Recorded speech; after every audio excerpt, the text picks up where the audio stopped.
হে তরুণ যুবকেরা, হে আমার বন্ধুরা, হে আমার মুরব্বিয়ানেরা, শুনে রেখে দিন বাবা, জেনে রেখে দেন। হে মুসলমান, একটুখানি খেয়াল করুন। নাম শুনেছেন হযরতে মালিক ইবনে দিনার। মালিক ইবনে দিনার রাহমাতুল্লাহ আলাইহি বাবা মস্ত বড় এক সময় মাতাল ছিলেন বাবা। হে তরুণ যুবকেরা, হযরতে মালিক ইবনে দিনার রাহমাতুল্লাহ আলাইহি তিনি ওয়াজ করতে গেছেন, ওয়াজ করছেন, ওয়াজ করছেন, ওয়াজ করছেন। এমন সময় একজন বৃদ্ধ মানুষ মজলিস থেকে উঠে বলে, হুজুর বেয়াদবি নেবেন না, একটা কথা আপনার কাছে জানতে চাই। ওয়াজ আপনি করবেন পরে, তার আগে আমি একটা কথা জানতে চাই। আপনি মাতাল থেকে, মদ খাওয়া থেকে ফিরে আসলেন, মদ খাওয়া মাতাল আপনি হয়েছিলেন, মাতাল থেকে আপনি কিভাবে আলেম হয়ে গেলেন? আপনি তো আগে বড় মাতাল ছিলেন, এখন আপনি কিভাবে বক্তা ওয়াইজ হয়ে গেলেন? হযরতে মালিক ইবনে দিনার চোখ ভরা পানি। মালিক বিন দিনার চোখ ভরা পানি। হে তরুণ যুবকেরা, হে আমার বন্ধুরা, শুনে রেখে দিন বাবা, জেনে রেখে দেন। সেই সময় তিনি চোখ ভরা পানি, বুক ভরা বেদনা নিয়ে বলেছিলেন, তবে শোনো, তবে শোনো, আমি মস্ত বড় মাতাল ছিলাম, এটা ঠিক কথা। মদ না খেলে আমার দিন চলতো না, প্রতিদিন আমি মদ পান করতাম। একদিন কদরের রাত, শবে কদরের রাত বাবা, মদ খাওয়া আল্লাহ কোরআন মাজিদে হারাম করেছেন, কথা ঠিক না ভুল? মদ সম্পর্কে আয়াত নাজিল করেছেন। মদ খেলে বাপকে বলে ভাই আর বউকে বলে মা, তাই তো নাকি? হ্যাঁ, মদ খাওয়ার পরে একটা নেশার ভাব চলে আসে। এখনকার ছেলেরা বলে, হুজুর এই মদ সে মদ নয়, এটা মেডিকেল জুস। কি নাম দিয়েছে? Medical juice. ডাক্তার খেতে বলে শরীর স্বাস্থ্য ভালো হবে, এ মদ সে মদ নয়।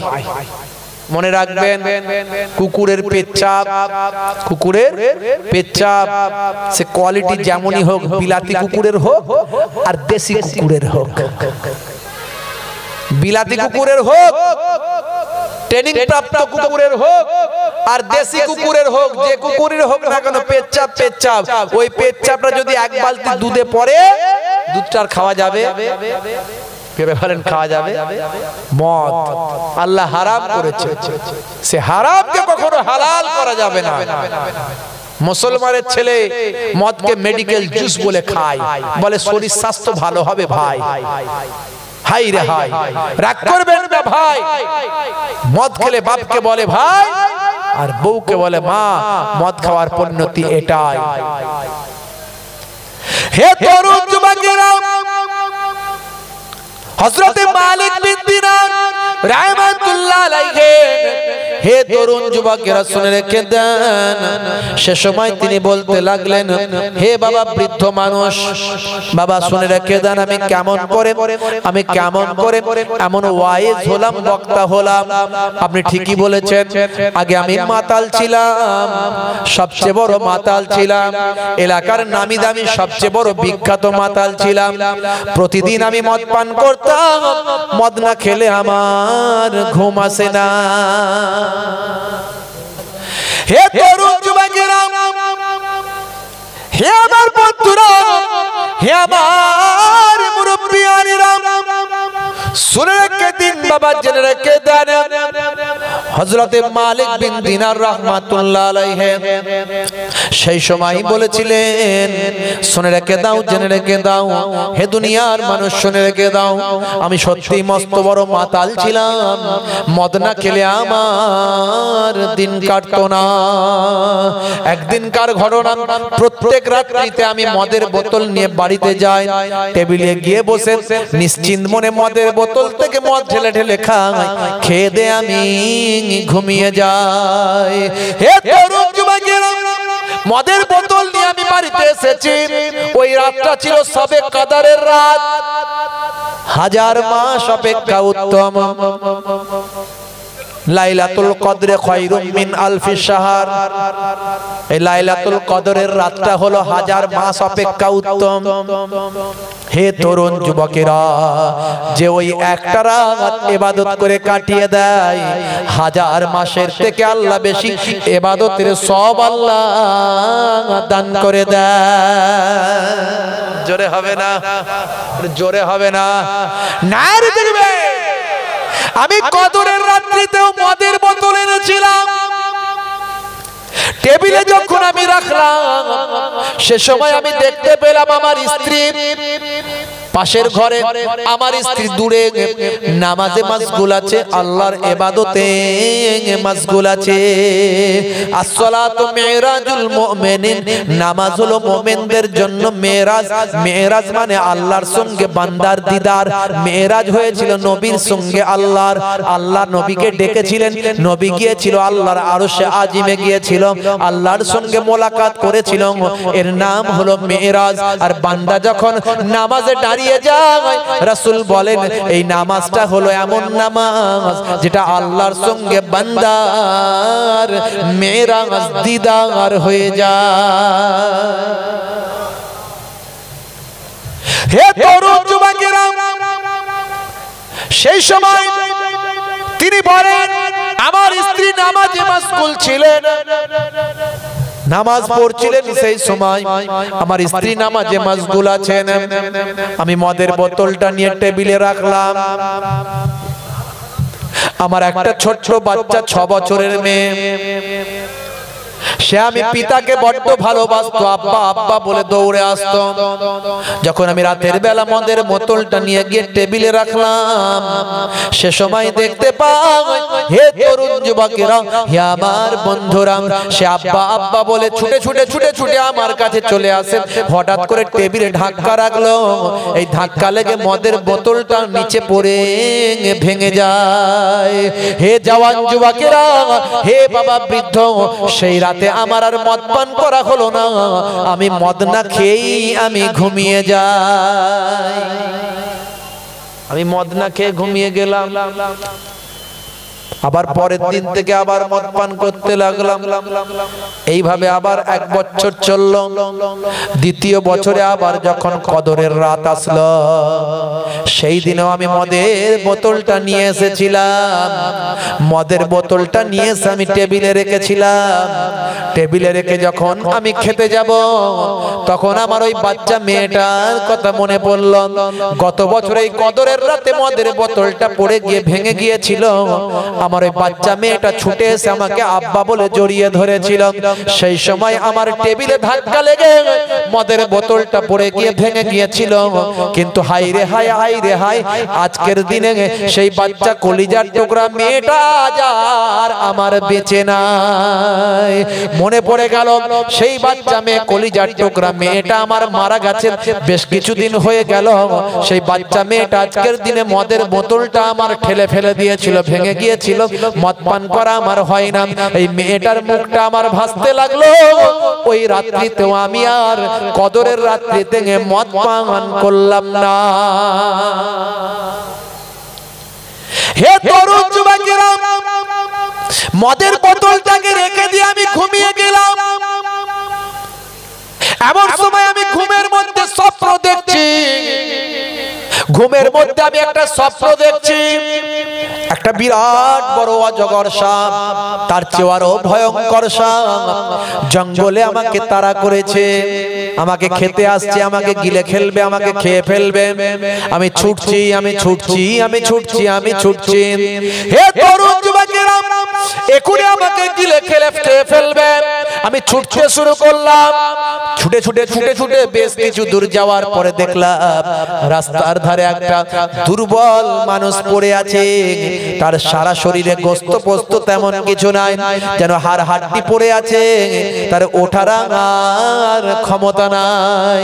আমি তার কাছে সাহায্য চাইলাম, সে বলে আমার সাহায্য করার কোনো ক্ষমতা নাই, আমি হলাম দুর্বল, আমি হলাম রুগ্ন, আমার শরীরে কোনো ক্ষমতা নাই যে আমি তোমাকে সাহায্য করব, ওই সাপের মুখ থেকে তোমাকে বাঁচাবো। যাও যাও, তোমাকে একটু পরামর্শ আমি দিতে পারি, চলে যাও, সামনে ছুটে গিয়ে একটা পাহাড় পাবে, ওই পাহাড়ে উঠে যাবে বাবা, ওই পাহাড়ে উঠে বাঁ দিকে যাবে না বাম দিকে আগুন পাবে, ডান দিকে যাবে ডান দিকে ফুলের বাগান পাবে, ওই ফুলের বাগান তুমি ডান দিকে পাবে। ডান দিকে যদি বাগানে ঢুকে যাও তাহলে আশা করি ওই সাপ আর তোমাকে খেতে পারবে না। বন্ধুরা আমার, তরুণ যুবকেরা আমার, মুরব্বিয়ানেরা আমার, সেই সময় তিনি বলেন আমি স্বপ্নের মধ্যে ছুটতে লাগলাম, আমি ছুটতে লাগলাম, ছুটতে লাগলাম। হে তরুণ যুবকেরা, আমি ছুটে ছুটে ছুটে ছুটে ওই জঙ্গলের ভিতর দিয়ে পাহাড় পেলাম, ওই পাহাড়ের উপরে উঠে গেলাম। সত্যি আমি ডান দিকে গিয়ে দেখলাম আরে ফুলের বাগান দেখতে পেলাম, বাগানটা ঘেরা আছে।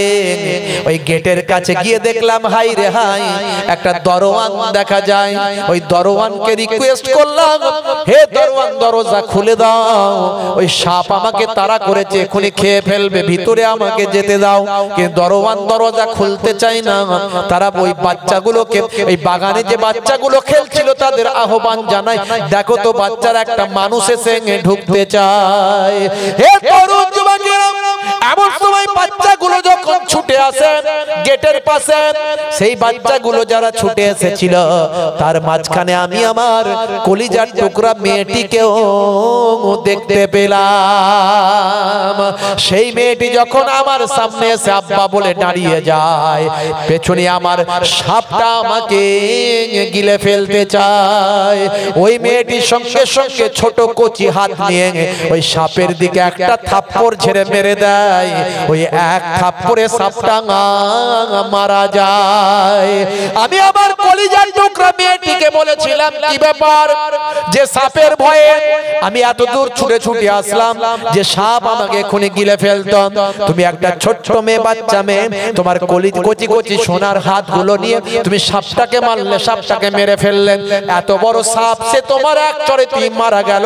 কে তুমি, কি ব্যাপার বাবা, তোমার এত আল্লাহ ক্ষমতা দিয়েছেন। সেই বাচ্চা মেয়েটি সে সময় বলেছিল, আব্বা আব্বা তুমি জানো না, কারণ হলো আল্লাহ আমার এত ক্ষমতা দিয়েছেন, তার কারণ হলো আমি হলাম জান্নাতি শিশু। জোরে হবে না? আরে জোরে হবে না? আব্বা তুমি জানো না, তোমার জানা নেই আব্বা, যে সাপটা তোমার পেছনে ছুটেছিল ওটা দুনিয়ার কোনো সাপ নয়, ওটা হলো তোমার নাফস, ওটা হলো তোমার নাফস। সারা জীবন তুমি নাফসের গোলামি করেছো আব্বা, নাফসকে ক্ষুধা দিয়ে নাফসকে খাদ্য দিয়েছো আব্বা, নাফস যা বলেছে সেটা করেছো আব্বা, নাফসের তুমি খাবার দিয়েছো আব্বা। নাফস বলেছে তুমি গান শোনো, তাই তুমি গান শুনেছো। নাফস বলেছে তুমি জেনা করো, তাই তুমি করেছো। নাফস বলেছে তুমি অন্যায় করো, তাই তুমি করেছো। নাফস বলেছে তুমি মদ খাও, তাই তুমি খেয়েছো। নাফস বলেছে তুমি লটারির টিকিট কাটো, তাই তুমি করেছো। নাফস বলেছে সুদ তুমি খাও, তাই তুমি খেয়েছো। নাফস বলেছে ঘুষ তুমি খাও, তাই তুমি করেছো। ওটা হলো তোমার নাফস। আজ বিরাট বড় সাপ হয়েছে, তোমার নাফস তোমাকে গিলে খেতে চায়। আব্বা তুমি জানো না, যে মানুষটা পথের ধারে তোমাকে রাস্তা দেখিয়েছে, ওটা কোনো দুনিয়ার মানুষ নয়। ওই দুর্বল হাড় হাড্ডিওয়ালা মানুষটা, ওটা কোনো মানুষ নয়, ওটা হলো তোমার রুহু। রুহু তোমাকে ভালো কাজের নির্দেশ দিয়েছিল। রুহু বলেছিল নামাজ পড়, আমি শান্তি পাই, কিন্তু আপনি নামাজ পড়েন না। রুহু বলেছিল ভালো কাজ কর, আমি শান্তি পাই, আপনি ভালো কাজ করলেন না। রুহু বলেছিল রাসূলের সুন্নত গুলোকে মেনে চল, আপনি কিন্তু সুন্নত গুলো মেনে চললেন না। আব্বা যে আপনাকে পথের দিশা দেখিয়েছিল, সেই মানুষটা মাটির সঙ্গে মিশেছিল, ওটা হলো মানুষ নয়, ওটা হলো আপনার রূহ। আপনার রুহের আপনি খাদ্য দেননি, আপনার রুহকে আপনি খেতে দেননি। ওই রুহটা এত দুর্বল, এত দুর্বল, মাটির সঙ্গে মিশেছিল। রুহের কোনো হেল্প করার ক্ষমতা ছিল না, আপনাকে রুহের সাহায্য করার ক্ষমতা ছিল না। আর যে সাপটা আপনাকে খেতে চায় ওটা হলো আপনার নাম, আর আমি হলাম জান্নাতি কন্যা, তাই আমার এক চরেতেই ওই সাপটা মারা গেছে। জোরে হবে না? জোরে হবে না? এই স্বপ্ন দেখে আমি ঘুম থেকে লাফিয়ে উঠে পড়লাম। সেদিন থেকে আমি ওয়াদা করলাম, আমি মালিক বিন দিনার, আমি আর কোনোদিন মদ পান করব না। সেই থেকে আমি ওয়াদা করলাম, তওবা করলাম, ইস্তেগফার করলাম। সেই থেকে আমি আল্লাহর পথে ফিরে এলাম, রাসূলের সুন্নতের পথে ফিরে এলাম। সেই থেকে আমি নামাজি হয়ে গেলাম। সেদিন থেকে আমি আল্লাহ ওয়ালা হয়ে গেলাম। সেদিন থেকে আমি আল্লাহ ওয়ালা হতে হতে আজকে আমি ওয়াইজ হলাম, বক্তা হয়ে গেলাম। জোরে হবে না? খালি হুজুরাই হুজুরের ছেলেই বক্তা হবে আর আপনার ছেলে বক্তা হবে না, কোথাও কোরআন হাদিসে লেখা আছে নাকি? হ্যাঁ, পীরের ছেলেই পীর হবে, মাওলানার ছেলেই মাওলানা হবে, এসব কি কোরআন হাদিসে লেখা আছে? না। কোরআন হাদিস বলে দিয়েছে, যাকে আল্লাহ সে ইলম দেবে, ওয়াল্লাযিনা উতুল ইলমাদ দারাজাত, তোমাদের মধ্যে প্রকৃত আহলে ইলমরাই হলো উচ্চ সম্মানের অধিকারী। জোরে বলুন সুবহানাল্লাহ। আল্লাহকে ভয় করো, রাসূলের সুন্নতগুলোকে মেনে চলো। আজকে সারা পৃথিবীতে তোলপাড় হচ্ছে, এশিয়াটিক সোসাইটি থেকে ন্যাশনাল লাইব্রেরি, অক্সফোর্ড থেকে নাসা, কেসিয়াস কেলে, মোহাম্মদ আলী কেলে, Tyson Hanuman, Michael Jackson, Mikail নাম নিয়ে বিশ্ব নবীর শিষ্য হলো, রঞ্জা অ্যান্ডারসন থেকে শুরু করে ক্যাট স্টিভেন্স পর্যন্ত। ভাই আমার, বিশ্ব নবীকে চিনে নিল, কিন্তু দুর্ভাগ্য আজকে আমরা কেমন মুসলমান হলাম, বিশ্ব নবীকে চিনতে পারলাম না। ভাইরা আমার, মঈন আলী খান ব্রিটিশ রেডিওকে ইন্টারভিউ দিতে গিয়ে বলেছিল, mister Moin Ali Khan international cricketer, আন্তর্জাতিক মানের একজন পৃথিবী বিখ্যাত ক্রিকেটার, তিনি বলেছিলেন, মিস্টার মঈন আলী খানকে জিজ্ঞাসা করা হলো, আপনি তো 5 ওয়াক্ত নামাজ পড়েন, আপনি এত বড় নাম করা নামি ক্রিকেটার, আবার আপনি নামাজি, কিভাবে নামাজ পড়েন? বলে, আমার নামাজের অসুবিধা হয় না। এমন অনেক সময় আছে যখন মাঠে আমি প্র্যাকটিস করি, খেলাধুলা করি, তখন মাঠের ক্যাপ্টেন আমাকে ইশারা করে বলে দেয়, হে মঈন, তোমার নামাজের টাইম হয়ে গেছে।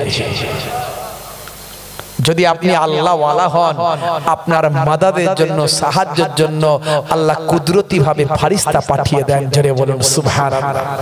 আপনি এখনো বুঝতে পারেন? মেসুত ওয়াজিলকে জিজ্ঞাসা করা হলো, who is mister Mesut Ozil? Mister Mesut Wajil হলেন জার্মানির বিখ্যাত অলরাউন্ডার, মিডফিল্ডার, ফুটবলার, পৃথিবী বিখ্যাত একজন ফুটবলার, নাম হলো mister Mesut Ozil. Mister Mesut ওয়াজিলকে যখন জিজ্ঞাসা করা হলো, হে মিস্টার মেসুত ওয়াজিল, সামনে আসছে রমজানের রোজা, আর ফুটবলও তখন প্র্যাকটিস চলবে, ফুটবলও খেলা চলবে, তুমি ফুটবল খেলবে না, রমজানের রোজা রাখবে। মিস্টার মেসুত ওয়াজিল বলেছিল, পৃথিবী বিখ্যাত ফুটবলার, তিনি বলেছিলেন, দেখো আমি মুসলমান ঘরের সন্তান, রোজা হলো আমার জন্য ফরজ, আমি রোজাও রাখবো, ফুটবলও খেলবো। তবে মনে রাখবে, যদি রোজা আর ফুটবল দুটো অসুবিধা হয়, তাহলে রোজা রাখবো, ফুটবল খেলা বন্ধ রেখে দেব। কারণ ফুটবল খেলা আমার জন্য ফরজ নয়, বরং আমি মুসলিম হিসাবে রোজা রাখা আমার জন্য ফরজ। অল্প কদিন ফুটবল খেলা বন্ধ রেখে দিয়ে রোজা রেখে আমি কাটাতে থাকবো। রোজা রাখবো আগে, পরে ফুটবল খেলবো। জোরে বলুন সুবহানাল্লাহ। শৃঙ্খলাবদ্ধ সমাজ মেনে নিয়েছে তারা। আপনি বলবেন, হুজুর আমাদের লজ্জা দিচ্ছেন। আমি লজ্জা দিতে আসিনি, হক কথা বলতে এসেছি। আমি কাউকে তেলাতে আসিনি, আবার সামনে বছর দাওয়াত হোক এই বলতে আসিনি। আমি দুটো হক কথা বলতে এসেছি। আজকে ভারতের বর্তমান পিএম মিস্টার মাননীয় নরেন্দ্র দামোদর দাস মোদী যদি মুখে দাঁড়িয়ে রাখতে পারে, হরভজন ভাই আমার ওই আগের প্রাক্তন prime minister mister Manmohan Singh যদি দাঁড়িয়ে রাখতে পারে, বড় বড় সাধু সন্ন্যাসী মনীষীরা যদি দাঁড়িয়ে রাখতে পারে, আপনার দাঁড়িয়ে রাখতে লজ্জা কিসের? আপনি ইয়ং মানুষ ছোট ছোট করে রাখলেন, কিন্তু নবীর সুন্নত বলে রাখেন। হতে পারে আজকে ছোট দাড়ি রেখেছেন, কালকে বড় দাড়ি রাখবেন, পরে বড় দাড়িটা বড় রাখবেন। ওই দাড়ি রাখা অবস্থায় এমন বিরাট কিছু ইবাদত আপনি করতে পারেননি। আপনি মারা গেলেন, কবরে যাওয়ার পর মুনকার নাকির ফেরেশতা যখন দেখবে যে রাসূলের সুন্নত নিয়ে কবরে ঢুকেছে, হতে পারে ওই দাড়িটা আপনার নাজাতের জারিয়া হয়ে যাবে। জোরে হবে না? আমার নবী আপনাকে আমাকে কতটা ভালোবাসে। 1 লক্ষ বা 2 লক্ষ 24,000 পয়গম্বরের সুন্নত হলো দাড়ি। আপনি রাসূলের দাড়িটা রাখলেন না। দাড়ির বিজ্ঞান আছে, দাড়ি রাখাটা বিজ্ঞান সম্মত, সায়েন্স গবেষণা করেছে। আমি এর আগে বিজ্ঞানটা বলে দিচ্ছি, ইউটিউব সার্চ করবেন পেয়ে যাবেন যে দাড়ির মধ্যে আবার কি বিজ্ঞান আছে। আমি নামাজের মধ্যে বিজ্ঞান খুঁজে পেয়েছি, বলেছি। রোজার মধ্যে সায়েন্স খুঁজে পেয়েছি, অটোফেজি খুঁজে পেয়েছি, বলেছি। দাড়ির মধ্যে সায়েন্স পেয়েছি, বিজ্ঞান পেয়েছি, বলেছি। ডান দিকে ঘুমানোর মধ্যে সায়েন্স পেয়েছি, বলেছি। ভাই আমার বসে পানি পান করার মধ্যে সায়েন্স পেয়েছি, বলেছি। ভাই আমার কি বলে আপনার চেটে পুচে খাওয়ার মধ্যে সায়েন্স পেয়েছি, বলেছি। যত কিছু সায়েন্স সব খুঁজে খুঁজে বের করেছি, বলেছি। অনেক কথা বসে পেচ্ছাপ করার মধ্যে বিজ্ঞান আছে, বুঝতে পারছেন? জাবা করার মধ্যে বিজ্ঞান আছে। আমি সব অনেক কথা বলেছি, অনেক বলিনি। আল্লাহ রব্বুল আলামিন যদি কোনোদিন বলার, ইনশাআল্লাহ বলবো। আমার নবী আপনাকে আমাকে কত ভালোবেসেছেন, কত মহাব্বত করেছেন। কাল কিয়ামতে উম্মতি উম্মতি করবেন, আর আমি আপনি রাসূলের সুন্নত মানলাম না। হে তরুণ যুবকেরা, হে আমার বন্ধুরা, হে আমার মুরব্বিয়ানেরা, শুনে রেখে দিন বাবা, জেনে রেখে দেন। আল্লাহর নবীর একজন মুহাব্বতের সাহাবী ছিলেন হযরতে জাবের রাদিয়াল্লাহু তাআলা আনহু নাম।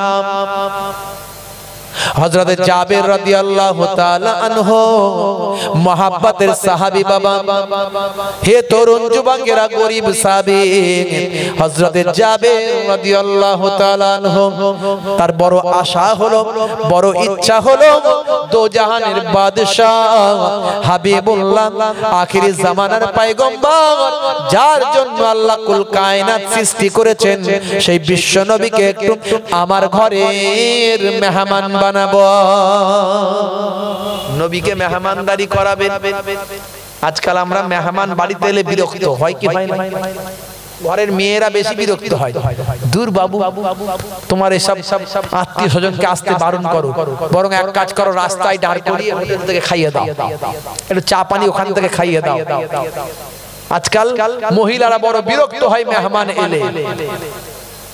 আপনার আমার ঘরের ভাইরা বড্ড বিরক্ত হয় মেহমান এলে।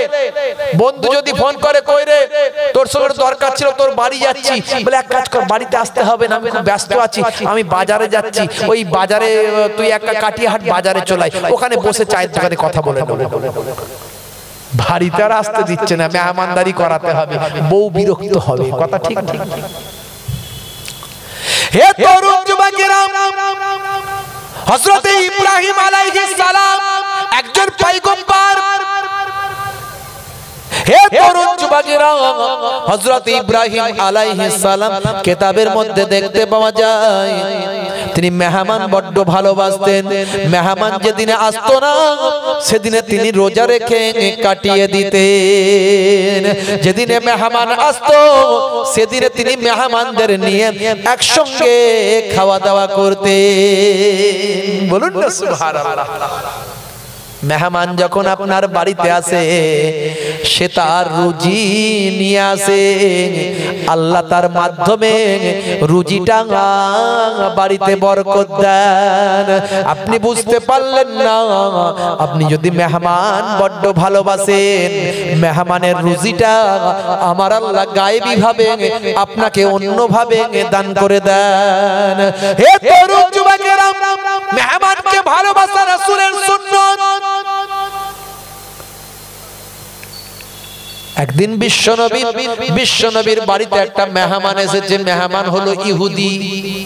কি মেহমান? ইহুদি মেহমান। বিশ্বনবীর বাড়িতে এসে বলে, ইয়া রাসূলুল্লাহ, হাবিবাল্লাহ, আমি হলাম একজন ইহুদি মানুষ, কিন্তু আমি আজকে বাড়ি ফিরতে পারবো না, তাই আপনার দরবারের মেহমান হতে চাই। আপনি হলেন পয়গম্বর, আমি আজকে বাড়ি ফিরতে পারবো না, আপনি আমাকে মেহমানদারি করান। হে তরুণ যুবকেরা, বিশ্বনবী গ্রহণ করলেন। থাকো বাবা, আমার বাড়িতে আমার দরবারের মেহমান হয়ে যাও। হে তরুণ যুবকেরা, রাতের বেলা মেহমানকে কিছু খাওয়াতে হবে, তাই তো নাকি? না খাইয়ে রাখবে? কি করবে? খাওয়াতে হবে। মন না চাইলে বলে, দুধ বাবু কি ঝামেলায় পড়লাম, কি খাওয়াই? আছে না নাই? আল্লাহর নবীর বাড়িতে তেমন কিছু খাবার নাই। নবী বললেন, মেহমানকে মেহমানদারি করাও। হে জাবের, মেহমানকে মেহমানদারি করাও। যাও, মেহমান কি খাবে? মেহমানের জন্য এক কাজ করো, ছাগলের দুগ্ধ খাওয়াও। ছাগলের দুগ্ধ নিয়ে গিয়ে খাওয়াও। হে তরুণ যুবকেরা, ছাগলের দুগ্ধ নিয়ে এসে দেওয়া হলো মেহমানকে। এক গ্লাস দুগ্ধ দেওয়া হলো, মেহমান খেয়ে নিল ঢক ঢক করে। আর জিজ্ঞাসা করা হলো, সাহাবী জিজ্ঞাসা করলেন, হে বাবা মেহমান ভাই, ইহুদি ভাই, আর কি আপনি খাবেন নাকি? বলে, হ্যাঁ নিয়ে আসুন, খাবো, পেট ভরেনি। আবার এক গ্লাস ফের কষ্ট করে ধুয়ে নিয়ে এসেছে, 2 গ্লাস ফের দেওয়া হয়েছে, ফের ঢক ঢক করে মেরে দিয়েছে। আবার সাহাবী জিজ্ঞাসা করলেন, পেট ভরেছে নাকি আবার আনবো? বলে, আর একটু নিয়ে এলে ভালো হয়। আবার সাহাবী কষ্ট করে গেছেন, আবার ছাগলের দুগ্ধ দহন করেছেন, আবার নিয়ে এসে দিয়েছেন, আবার পেয়েছেন হাতে, ঢক ঢক করে মেরে দিয়েছেন। বাবা পেট ভরলো নাকি আবার এক গ্লাস আনবো? বলে, আরেকটু দিলে ভালো হয়। 7 গ্লাস মেরেছে, 7 গ্লাস চালিয়েছে। হে তরুণ যুবকেরা, সকাল হয়ে গেছে, রাসূলের আখলাক চরিত্রে মুগ্ধ হয়েছে, রাসূলের ব্যবহার চরিত্রে আখলাকে মুগ্ধ হয়ে গিয়েছে। সে যাচাই করতে এসেছিল সত্যি অরিজিনাল পয়গম্বর কিনা, যা আমরা আসমানি কিতাবে পড়েছি সেই নবী কিনা, যা আখিরি জামানার পয়গম্বরের নিশানা আমরা জেনেছি সেই পয়গম্বর কিনা। কিন্তু তাদের গ্রন্থ অনুযায়ী সব মিলে গেছে। তাই বিশ্বনবীর হাতে হাত দিয়ে সকালবেলা কালেমা পড়ে বিশ্বনবীর শিষ্য হয়ে গেছে। জোরে হবে না? জোরে হবে না? আল্লাহর নবীকে বলে, হুজুর এবার তাহলে আপনি আমাকে যে সবকগুলো দিলেন, যে নির্দেশগুলো দিলেন, আমি সেই নির্দেশগুলো গ্রহণ করেছি। এখন আমি আপনার শিষ্য হয়ে গেছি, এখন আমি আপনার সাহাবী হয়ে গেছি। হুজুর আপনি এবার আমাকে নির্দেশ দেন, এবার আমি বাড়ি যাই। আল্লাহর নবী সাহাবীকে ডাকলেন, হে জাবের শোনো, এই মেহমান রাতের বেলা ছিলেন, এখন কালেমা পড়েছেন, ঈমান এনেছেন, এখন ইনি বাড়ি যেতে চান, তাই ওনাকে একটু তুমি যাওয়ার আগে মেহমানদারি করো, আবার একটু ছাগলের দুগ্ধ পান করাও। সাহাবী মনে মনে চিন্তা করছেন, আবার ওই মানুষটাকে যদি খাওয়াই, ফের তো 7 গ্লাস খাবে, 1 গ্লাস খাবে না। 7 গ্লাস খাবে, 1 গ্লাস খাবে না। নবীর সাহাবী চিন্তা করছেন, তাই তো উপায় নাই, যাই একটু বেশি করি, তাহলে দহন করতে হবে, নবীর নির্দেশ যখন। হে তরুণ যুবকেরা, হে আমার বন্ধুরা, হে আমার মুরব্বিয়ানেরা, 1 গ্লাস দুগ্ধ নিয়ে এসেছেন, নিয়ে এসে দিয়েছেন, দিয়ে খেয়ে নিয়েছেন। আর জিজ্ঞাসা করেননি বাবা যে আর আনবো নাকি, এবার আর জিজ্ঞাসা করেননি, আবার গ্লাস নিয়ে চলে যাচ্ছেন। বলে, দাঁড়ান, আবার নিয়ে আসছি। বলে, আর যেতে হবে না। বলে, কেন? বলে, পেট ভরে গেছে। বলে, রাতের বেলা আপনি এতগুলো গ্লাস খেলেন, আর সকাল বেলা 1 গ্লাসই পেটটা ভরে গেল, এটা কেমন করে হলো? বলে, আমি জানি না, আর আমি খেতে পারবো না। বিশ্বনবীকে সাহাবী বললেন, ইয়া রাসূলুল্লাহ, হাবিবাল্লাহ, রাতের বেলা ওই ইহুদি, আপনার যে ইহুদি মানুষটা সাহাবী হলো ওই ইহুদি রাতের বেলা এতবার এত গ্লাস দুধ খেয়েছিল আর সকালবেলা যখন বাড়ি যায় তখন আপনি বললেন দুধ পান করাতে, ছাগলের দুধ নিয়ে সে খাওয়াতে, রাতের বেলা এত গ্লাস খেলো আর দিনের বেলা সকালবেলা এক গ্লাসেই তার পেটটা ভরে গেল। হুজুর ব্যাপারটা বুঝতে পারছি না। বিশ্বনবী বলেন, হে সাহাবী শুনে রেখে দাও, রাতের বেলা ওর কালেমার জায়গা ঈমানের জায়গা ফাঁকা ছিল তাই দুধ বেশি খেয়েছিল, সকালবেলা ওর ঈমানের জায়গাটা ফিল আপ হয়ে গেছে, এখন আর ওর বেশি খিদে লাগবে না।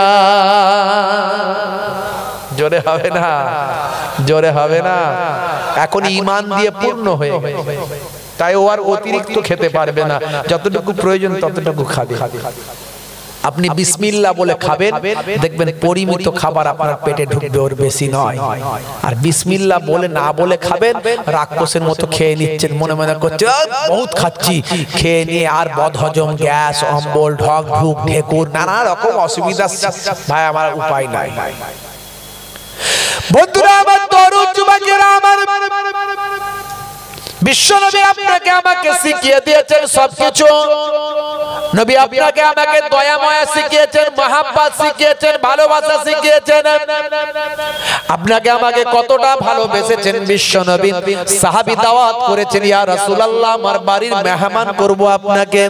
হযরত জাবের রাদিয়াল্লাহু তাআলা আনহু মেহমান করবেন নবীকে, দাওয়াত দিয়েছেন বাবা। বিশ্বনবী দাওয়াত গ্রহণ করেছেন। হযরতে আবু বকর সিদ্দিককে নিয়ে বললেন, চলো বাবা, জাবের দাওয়াত করেছে, একটু মেহমানদারি করাতে চাই। দো জাহানের বাদশাকে মেহমানদারি করাবেন, দয়ার নবীকে মেহমানদারি করাবেন, নূর নবীকে মেহমানদারি করাবেন, নবী মেহমান হবে। এটা আমার জন্য কত ভাগ্যের ব্যাপার। কথা ঠিক না ভুল ভাই? নবী আপনার বাড়ির মেহমান হবে, এটা ভাগ্যের ভালো না মন্দ? জোরে বলেন। কথা আমার বোঝা যাচ্ছে তো নাকি? আমি কি বলতে চাইছি বোঝা যাচ্ছে তো নাকি? নাকি না সব হ্যাঁ হুজুরের ব্যাপার, ওই হুজুর যা বললো তাই। আরে তোদের ওখানে নাকি মোহেবুল্লাহ হুসাইনি এসেছিল, ছোট হুজুরের নাতি পিন্নগর, কেমন আজ করলো রে ছোট হুজুরের নাতি পিন্নগর হুজুরের পোতা, পাতা ঝরিয়ে দিয়ে বেরিয়ে গেল। কি বললো রে? ওই তো বললাম, পাতা ঝরিয়ে দিয়ে বেরিয়ে গেল। না না, কি বলেছে বল?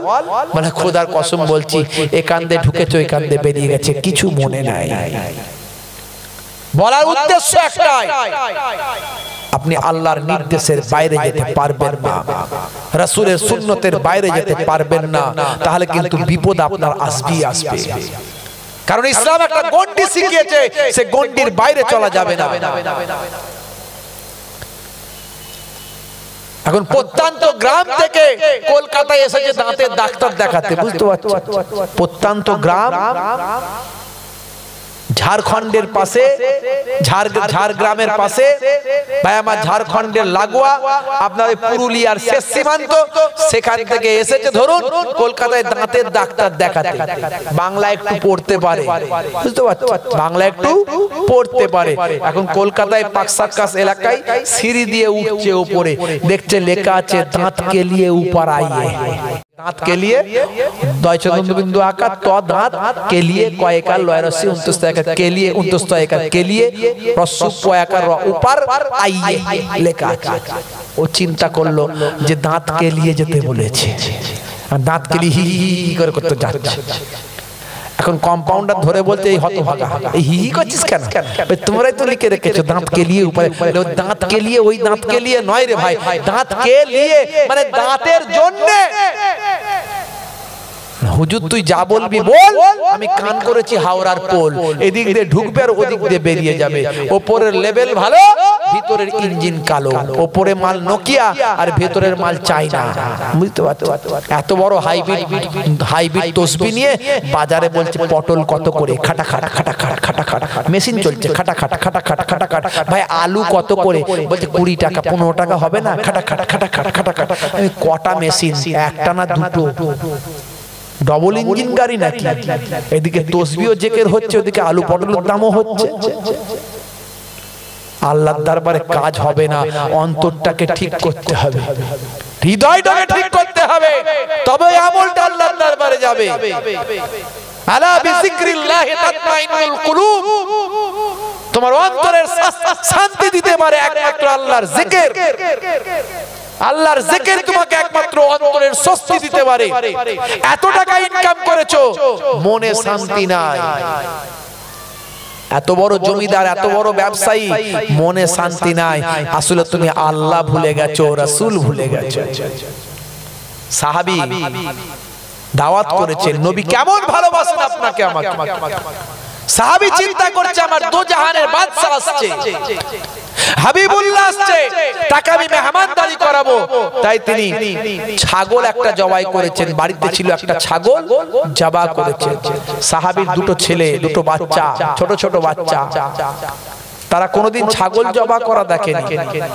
তাই ছাগল জবাই করা দেখে ছুরিটা পিতা যেখানে রেখেছিল সেই ছুরিটা নিয়ে তারা দুটো ছোট ছোট বাচ্চা, একটা একটু বড় একটা একটু ছোট, দুজনে ছাগল জবাই করার ড্রামাটা করেছে, নাটকটা করেছে, খেলাটা খেলেছে। বড় ভাই ছোট ভাইয়ের গলায় চালিয়েছে। হে তরুণ যুবকেরা, হে আমার মুরব্বিয়ানিরা, শুনে রেখে দিন বাবা, জেনে রেখে দেন, বড় ভাই ছোট ভাইয়ের গলাতে ছাগলের নাই চালিয়ে দিয়েছে বাপ।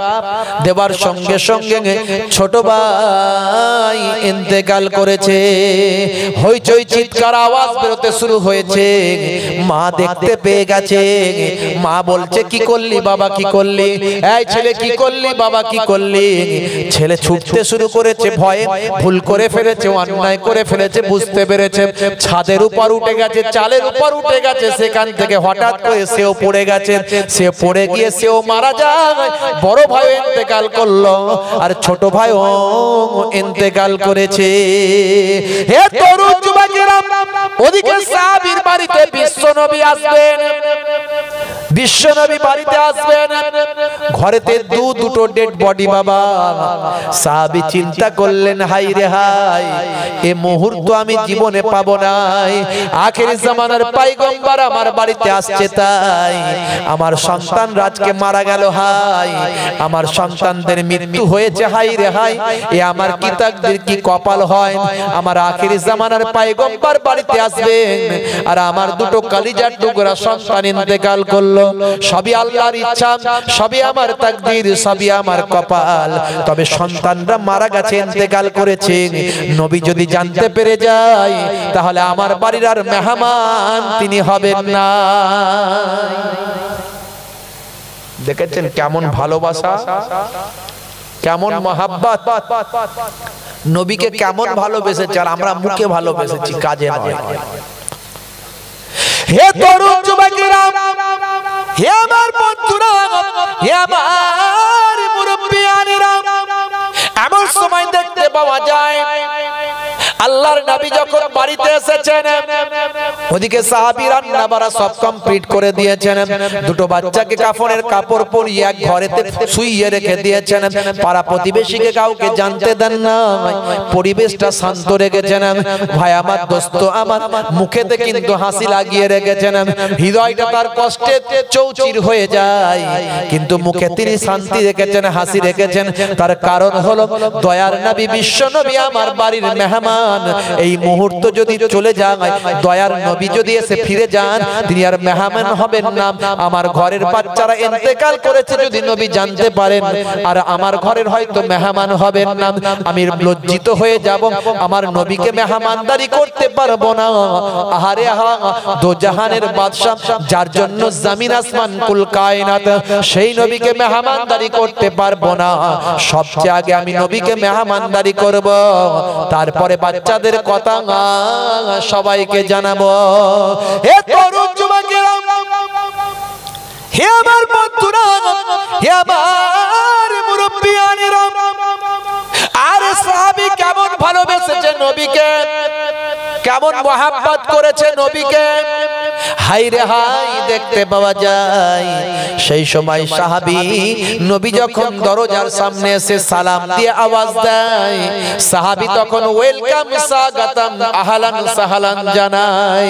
ইয়া রাসূলুল্লাহ, ইয়া হাবিবাল্লাহ, ইয়া রাসূলুল্লাহ, ইয়া হাবিবাল্লাহ আওয়াজটা দিতে থাকে। ভাই, এ তরুণ যুবকেরা, বাগেরাম এমন সময় বিশ্ব নবী সাহাবীর বাড়িতে ঢুকলেন সাহাবী ইস্তেকবাল করলেন সাহালান সাহালান করলেন ওয়েলকাম স্বাগতম জানালেন সাহাবী নবীকে বসালেন নবীর জন্য দস্তরখান বিছালেন নবীর জন্য খাবারের ব্যবস্থা করলেন রুটি আর গোশত নবীর সামনে এনে হাজির করলেন নবী মোহাব্বতের সাহাবীদের নিয়ে বসলেন সেই সময় বললেন জাবের হে আমার প্রিয় সাহাবী জাবের আচ্ছা তোমার দুটো সন্তান ছিল তারা কোথায় এখন গেল দুটো সন্তানের নবী খোঁজ যখন নিলেন বাপের হৃদয়টা বিগলিত হলো বাবার সহ্য করতে পারে না চোখের পানি ফেলে কাঁদতে লাগলো নবী বললেন কেঁদো না জাবের কি হয়েছে বলো এমন সময় সাহাবী বলে ইয়া রাসূলুল্লাহ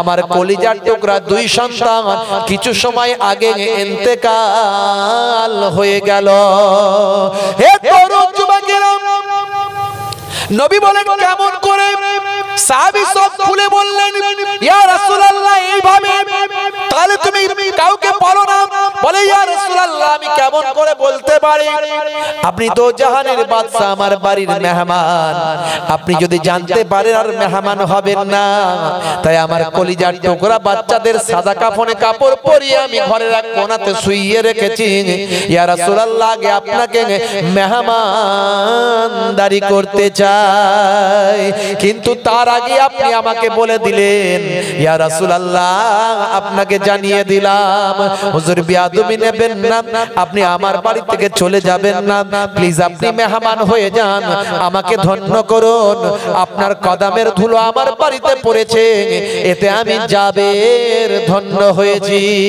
হে তরুণ যুবকেরা হে আমার বন্ধুরা হে আমার মুরব্বিয়ানেরা বিশ্বনবী বললেন হে জাবের তাবারুক নাস্তা পরে হবে মেহমানদারি পরে হবে বলে বলো জাবের তোমার সন্তানদের তুমি কোথায় রেখেছো সেই সময় হযরতে জাবেরের চোখ ভরা পানি বুক ভরা বেদনা সেই সময় বিশ্ব নবীকে পাশের ঘরে নিয়ে গেলেন সাদা কাপড়ে শুইয়ে দেওয়া বাচ্চাদের সামনে গিয়ে বসিয়ে দিলেন ইয়া রাসূলুল্লাহ এই দেখুন আমার কলিজার টুকরা দুই সন্তান ইন্তেকাল করেছে বিশ্ব নবী চোখ ভরা পানি বুক ভরা বেদনা নিয়ে সেই ইন্তেকাল হওয়া মৃত সন্তানদের পাশে বসে বললেন হাত দুখানা তুলে মোনাজাত করলেন ইয়া রাব্বি হে আমার আল্লাহ ঈসা নবী যদি মুর্দাকে জিন্দা করতে পারেন হযরতে নবী মুসা নবী যদি হাতের লাঠিটা সাফ করে দিতে পারেন অন্যান্য নবীরা যা দোয়া চেয়েছে তাই যদি কবুল হয় আর তুমি তো আমাকে নবীদের নবী বানিয়েছো নবীদের ইমাম বানিয়ে দিয়েছো ইমামুল আম্বিয়া বানিয়ে দিয়েছো তাহলে কি আমার দোয়ায় জাবেরের দুই সন্তানকে তুমি জিন্দা করে দেবে না যদি আমার দোয়া কবুল হয়ে যায় রাব্বি যেন এই জাবেরের দুই সন্তান জিন্দা জীবিত হয়ে যায় হে তরুণ যুবকেরা বিশ্ব নবীর দোয়া চাওয়া শেষ হয়েছে এমন সময় দেখতে পাওয়া যায় কাফনের ভিতর থেকে মৃত বাচ্চারা নড়তে শুরু করেছে আল্লাহর কুদরতি গায়েবী মাদাদে গায়েবী ক্ষমতায় বাচ্চা নড়তে নড়তে নড়তে নড়তে কাফনের ভিতর থেকে কাপড়ের ভিতর থেকে উঠে বসে ইয়া রাসূলুল্লাহ বলে আওয়াজ দিয়েছে জোরে হবে না আর জোরে হবে না নারী দেখবে নারী দেখবে এটা সম্ভব হ্যাঁ সম্ভব আজকের টেকনোলজিতে চীনে মাটি দিয়ে যাচ্ছে ট্রেন সেই ট্রেন আবার আকাশেও উড়ছে ট্রেন মাটি দিয়ে যাচ্ছে ওই ট্রেন আকাশেও উড়ছে এটা সম্ভব বলবে হ্যাঁ সম্ভব কেন বলে চীনের হাই টেকনোলজি চীনের হাই টেকনোলজি 2008 সালের ইউরো কাপে 2010 সালের বিশ্বকাপে football match international euro cup বিশ্বকাপ ফুটবল একটা জন্তুর আবির্ভাব হয়েছিল জার্মানির সি লাইফ অ্যাকোয়ারিয়ামে রাখা ছিল ওই জন্তুটা আগের দিন বলে দিত বুঝিয়ে দিত যে পর্তুগাল জিতবে না স্পেন জিতবে না ফ্রান্স জিতবে না ব্রাজিল জিতবে না আর্জেন্টিনা জিতবে কে জিতবে আগের দিন বলে দিত ওই ছোট্ট প্রাণীটার নাম আপনাদের মনে আছে কি নাম বলেন মনে নাই? অক্টোপাস মনে আছে তো? অক্টোপাস ইন্টারন্যাশনাল নিউজ হতো, আন্তর্জাতিক খবর হয়ে যেত। আগের দিনে যেটা বলতো পরের দিনে সেটা মিলে যেত, আপনি অবাক হতেন। আজকের মিডিয়া অবাক হতো, আজকের টেকনোলজি অবাক হতো। আপনারা দেখেছেন চাঁদে চন্দ্রযান গেছে, ড্রোন, মানববিহীন ড্রোন, মানববিহীন ড্রোন ভাই আমার আজ যুদ্ধ করছে। হাইড্রোজেন বোমা, পরমাণু বোমা, আজ যুদ্ধ চলছে সারা পৃথিবীতে। আপনি বলেন হাই টেকনোলজি, এই টেকনোলজি আপনি বিশ্বাস করেছেন, আর আমার আল্লাহ বিশ্বনবীকে কুদরতি টেকনোলজি দিয়েছে, এটা বিশ্বাস করতে আপনার কষ্ট হয়। মনে রাখবেন আমার আল্লাহ কুদরতি টেকনোলজি বিশ্বনবীকে দিয়েছেন, বিশ্বনবীর সঙ্গে আল্লাহর কুদরতি সম্পর্ক আছে। আমার নবী যেটা দোয়া চান সেটাই কবুল হয়। নবী তো দূরের কথা, এমন অনেক ওলিয়া উলিয়ারা যে দোয়া চান সেই দোয়া আল্লাহর আরশে কবুল হয়ে তৎক্ষণাৎ ঘটে যায়। জোরে বলুন সুবহানাল্লাহ। বন্ধুরা আমার, তরুণ যুবকের আমার, মুরব্বিয়ানেরা আমার, আমি আপনাদের কাছ থেকে বিদায় নেব। 10টা 15 হয়ে গেছে, আমি আপনাদের কাছ থেকে বিদায় নেব। আমার আর একটা প্রোগ্রাম আছে পাশাপাশি, আপনারা